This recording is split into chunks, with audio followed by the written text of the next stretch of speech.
अस्सलामुअलैकुम दोस्तों, सिंधी गीतन जो क़दीम रागी या खणी इएं चऊं त सिंधी गीतन जो हीरो मरहूम मुरीद अब्बास।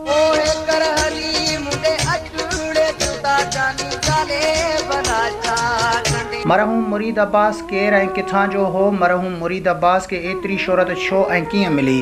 मरहूम मुरीद अब्बास के कंहिं मारायो ऐं छो मारायो? तफ़सीली ॻाल्हि ॿोल शुरू करण खां पहिरियां जेकॾहिं तव्हां असांजे यूट्यूब चैनल ते नवां आया आहियो त महिरबानी करे असांजे यूट्यूब चैनल खे सब्सक्राइब करे घंटी जे बटन ते क्लिक करे ऐं नोटिफिकेशन ऑल करे छॾींदा। सब्सक्राइब करण सां अव्हां जेको बैलेंस कोन वेंदो पर असांजी काफ़ी हौसला अफ़ज़ाई थींदी ऐं तव्हांखे बि वधीक वीडियोज़ ॾिसण वटां मिलंदा।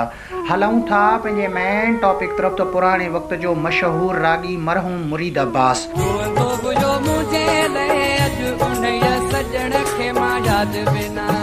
फनकार मरहूम मुरीद अब्बास 1974 ईस्वी धारे मोहम्मद आलम कटबर जे घर में जन्म वरितो। मुरीद अब्बास जो वालिद मोहम्मद आलम कटबर भी एक लोक रागी हो।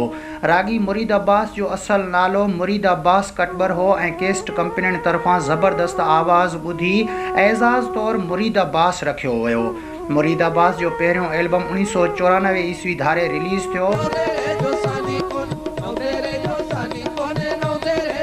मुरीद अब्बास के पहिरें एल्बम खां ई काफ़ी शोहरत मिली।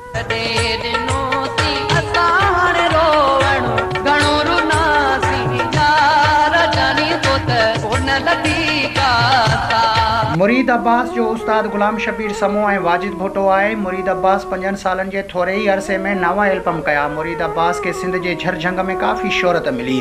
27 मार्च ते मुरीद अब्बास पंहिंजे दोस्तनि सां गॾु क्लब ते वेठो हो त रज़ाक भुट्टे जो भाउ हुज़ूर बख्श भुट्टे मुरीद अब्बास के क्लेशनकोफ जो पूरो बस्ट हयो ऐं उन वक़्त जे कावश रिपोर्ट मूजिब जवाबदार हुज़ूर बख्श भुट्टे फनकार मुरीद अब्बास के 8 सालनि जी शागिर्दियाणी सां उनखे कारो करार ॾिनो। मुरीद अब्बास जे अमण मूजिब पुट बेगुनाह आहे ऐं ज़ालिमनि पुट खे मारे वॾो ज़ुल्म कयो आहे।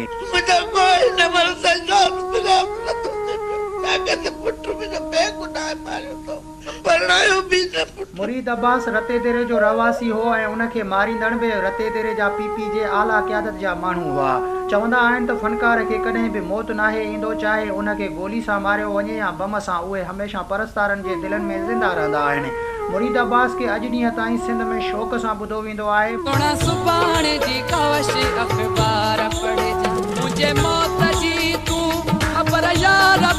मुरीद अब्बास हुअं त केतिरा ई शागिर्द कया पर तौफ़ीक़ अब्बास बि उन्हनि मंझां हिकु आहे। हिन तरह जा वधीक वीडियोज़ ॾिसण जे लाइ असांजे यूट्यूब चैनल खे सब्सक्राइब करे घंटी जे बटन ते क्लिक करे ऐं नोटिफिकेशन ऑल करे छॾींदा। मिलंदासीं नई वीडियो में, तेसिताईं अल्लाह हाफ़िज़।